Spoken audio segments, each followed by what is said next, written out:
Welcome to another episode of Fred Speaks, where the hope is to inspire and motivate through spiritual content, topics, and conversation. I pray this podcast finds you in the best of health and spirits.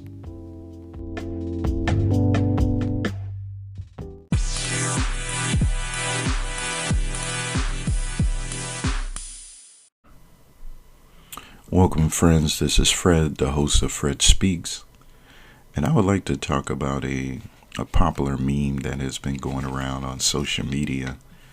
It's about a guy making a call to God to make sure that God didn't include him on his strongest soldiers list again for 2023. And when I saw that, I thought that was very funny. It seemed like somebody who had gone through so much in 2022 that they just wanted to make sure that God did not have them on that list. And we all can agree that, we went through quite a bit in 2022. And, everybody's just in a state of, I just wanted to end. I'm tired of all of this, going through every day, every month, and throughout the year. I'm just, tired. And so, I thought that the meme was very funny to see the look on the guy's face. And, it's just like, God, look, enough is enough. But it led me to think about Job and how God viewed Job as a perfect and upright man.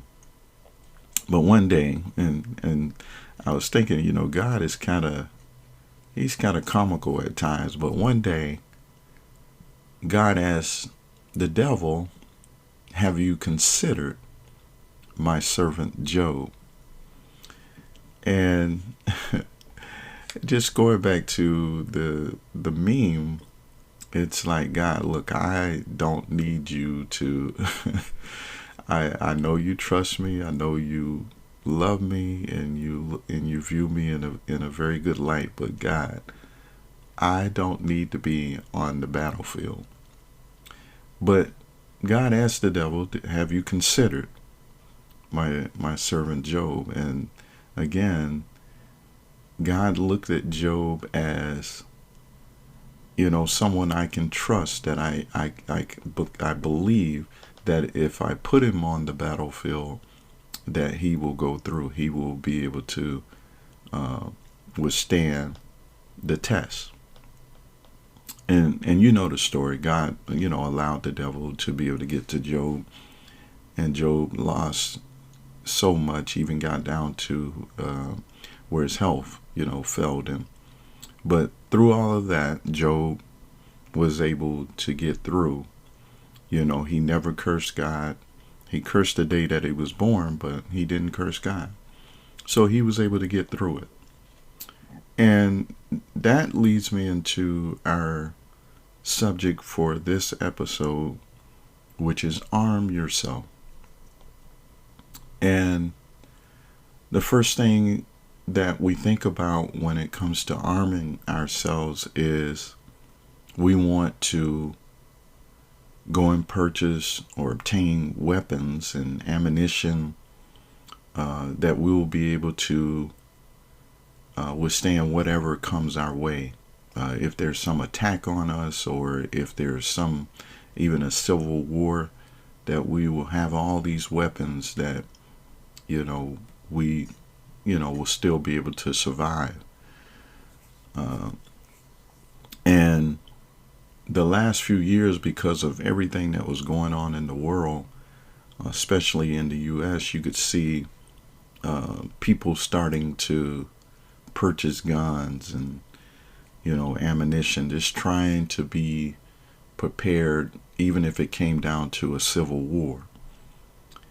And so people were making the preparation that they would be able to, in their minds, fight this battle that was, possibly going to occur.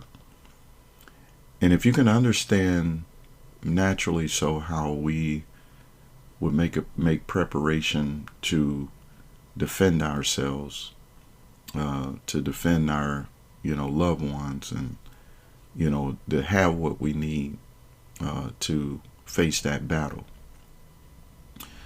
If you can understand that, then spiritually, so there is a battle that is going on daily. It's going on daily. I mean, from the time we wake up to the time we go to bed, even during while we're sleeping, there's a spiritual battle going on with each of us. Sometimes we're in battles we don't even understand why they're happening or where they're coming from. But I was looking at the scripture found in 1 Peter, the 4th chapter, in the 1st verse, and it reads, "Arm yourself likewise with the same mind, for he that hath suffered in the flesh shall cease from sin." And going back to that, arm yourself, it's making sure you have everything that you need, because every day, this spiritual battle, you don't know what you're going to deal with. Sometimes it's a storm so great or a battle so great that it brings about depression. It brings about sadness, and you don't know where it came from or why it came. But the thing is, we need to make sure that we're equipped with what we need, that we can face these things on a daily basis, because they're not going away.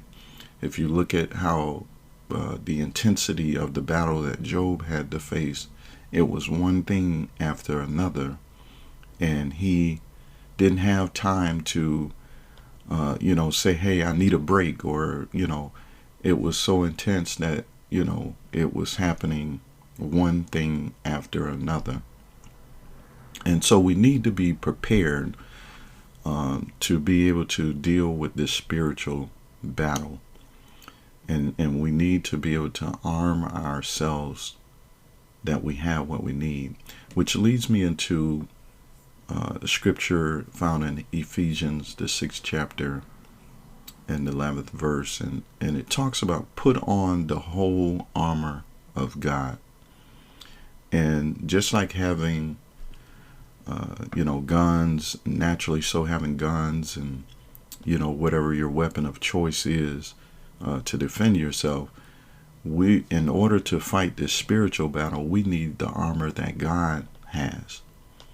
And that armor will be able to protect us and see us through day by day, because the battle it's a daily battle. It's a daily fight, and it's not anything that's going to go away. It's every day brings its challenges. But if we put on the whole armor of God, we will have everything that we need. And I believe everybody wants to be prepared, because life, you never know when, trouble is going to knock at your door. And so if you're equipped, then you're able to deal with these things. Nobody wants to suffer.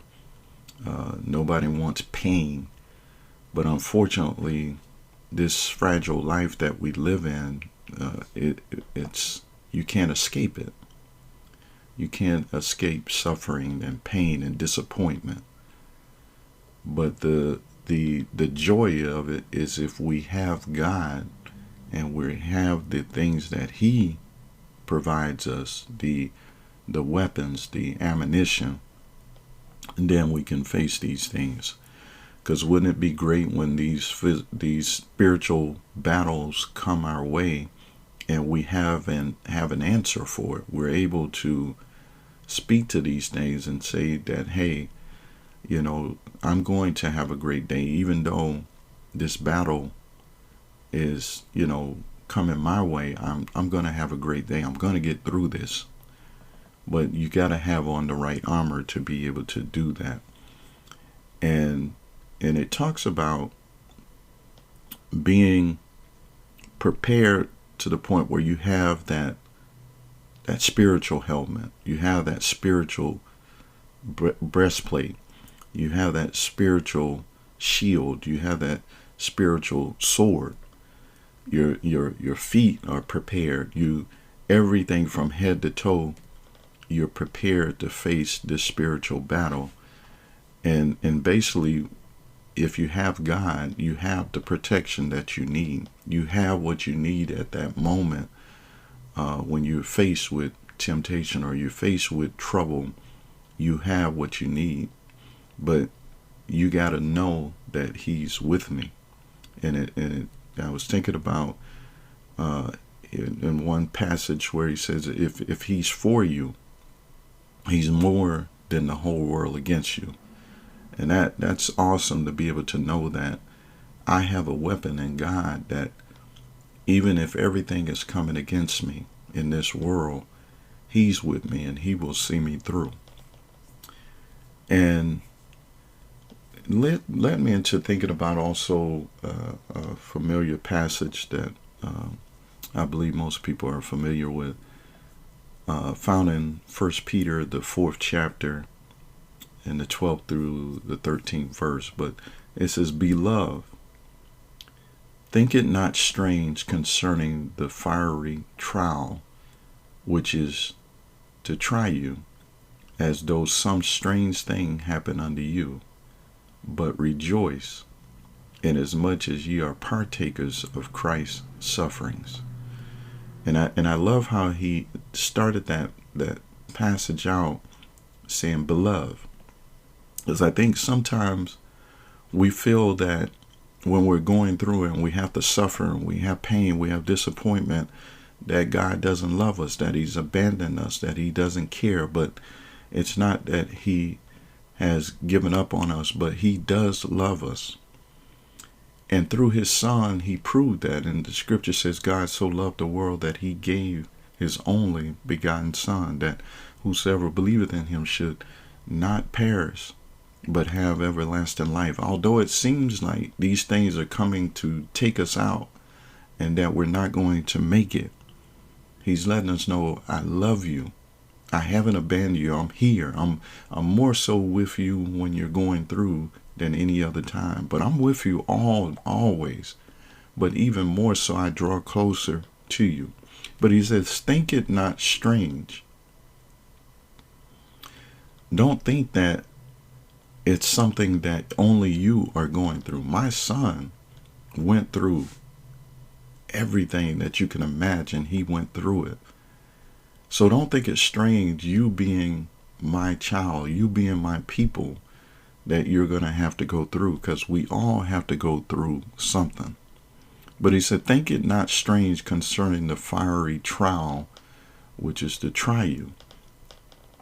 These things, they come not to destroy you, but to make you stronger, make you better, make you more prepared to deal with the next thing. Because how will you know what God can do if you never go through anything, you never experience anything? So don't think it's strange that you're going through. And I think sometimes people will say, oh, it's just me. That looks like I'm the only one. But we're all going through something. And Jesus was our perfect example.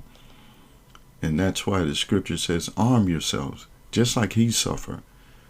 We won't have to suffer the same thing, but we'll have things that we have to go through, trials, tribulations. But don't think that's strange, that it's only happening to you. But it says, rejoice, inasmuch as ye are partakers of Christ's suffering. We can rejoice because we know that He overcame, that we will be able to overcome as well.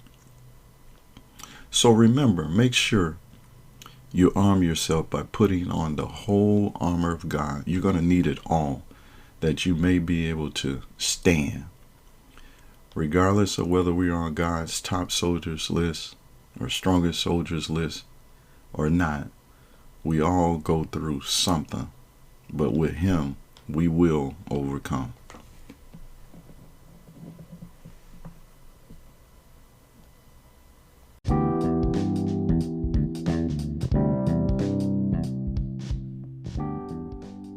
If you're hearing this message, you've listened to our new episode all the way to the end. And for that, I thank you from the bottom of my heart. I would like to encourage you to share this podcast and give a review. on Apple Podcasts or Spotify or whatever platform you use to listen to Fred Speaks. Thanks.